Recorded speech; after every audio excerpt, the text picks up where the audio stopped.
Most people think all caulk is the same. They just grab the cheapest one they can find, and then it doesn't work, and they just don't know why. Here's why that's a huge mistake, and here's 3 of the most common types of caulk to use around your house. The most common issue you're going to run into around your house is the caulk inside your shower or in your bathroom or in your kitchen looking dirty or dingy or old and gross, even though it's brand new or newish. And the reason for that would be using the wrong caulk type. The 3 main types of caulk that you use around the house on a regular basis would be a painter's caulk, which is just an acrylic latex caulk, an exterior caulk, which is going to be an elastomeric latex caulk, and then silicone, 100% silicone.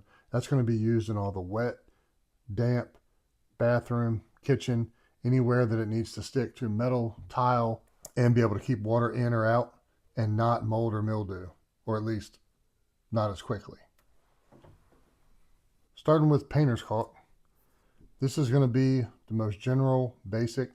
Put it on your trim, put it anywhere where you know you have to paint. That's why it's called painter's caulk.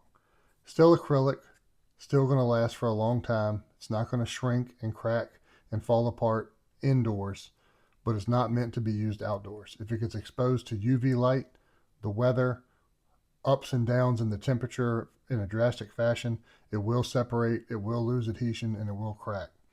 So using the wrong caulk outside, just like using the wrong caulk in a wet location, is going to cause similar issues. If you've ever seen an older house where they used old school caulk, which used to be water-based before it became latex, you could see the little cracks and lines, and it looks like the caulk's just falling out everywhere. That's because the old caulk wasn't set up to be able to do the same things. New caulk is, as long as you use the right one.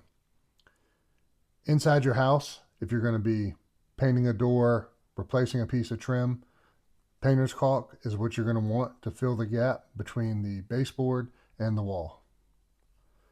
Now, I'm not going to get into specifics of how to install caulk, but you use a caulking gun similar to this one. It goes inside like this. Squeeze the handle and then the caulk will come out of the tip after you cut it open. We're going to link in the description below a video from the Funny Carpenter where he goes over tips and techniques on how to install caulking. He's much better at it than I am, so we're going to let him explain how you do that. The next type of caulk we're going to talk about is going to be exterior elastomeric latex, which is designed to be in the sun. It's weather resistant, it's moisture resistant, but it's not the same as silicone, so it is not to be used inside of bathrooms and kitchens.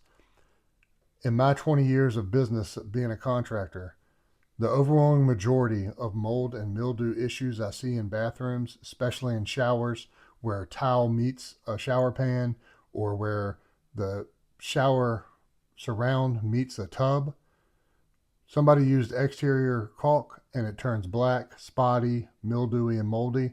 If you cut that out, put in silicone, it's going to solve that problem most of the time. Here's an example of what that looks like. The last type of caulk, the one we've talked about twice already really, is 100% silicone. 100% silicone caulk is going to be either clear or white. The majority of the time you can get it colored brown and black and gray, but the majority of the uses are going to be clear and white. This is what you're going to want to use anywhere where it's going to be constantly wet, humid, damp, inside your shower, around your tub diverter, around your tub spout, around your shower head, around your faucets, anywhere that you know water's going to be splashing. If you've ever had the caulk on your backsplash where your countertop meets your backsplash turn brown and black, you probably could cut that caulk out of there and put silicone caulk in, and then you would not have that problem anymore. Just a quick recap, fast decision guide. If it's wet, you want to use silicone. If it needs paint and it's going to be drying inside, you can use painter's caulk. And if it's going to be outdoor repairs where you need to adhere to substrates that need to stick together for a long time in the weather, you want to use an elastomeric latex exterior paint. Some other helpful tips: if you have a large gap, there's a product called backer rod, which is just like a foam tube that you can fill into the crack, and they make it in different sizes, all the way down to 1/8 of an inch up to 2.5 inches that you can get at your big box retail store. If you want to put that in your hole before you put your caulk in. That will also help with the caulk not sink down into the hole that you have behind it. You also want to make sure that when you're applying your caulk, it's in a clean, dry place. You don't want wet, dusty, or oily conditions because the caulk will not adhere to it. If you have any questions about where or what type of caulk to use, please drop a comment below. I'd love to answer your questions and help you out. That's another video by Your Home Made Easy. Please like, comment, and subscribe for more.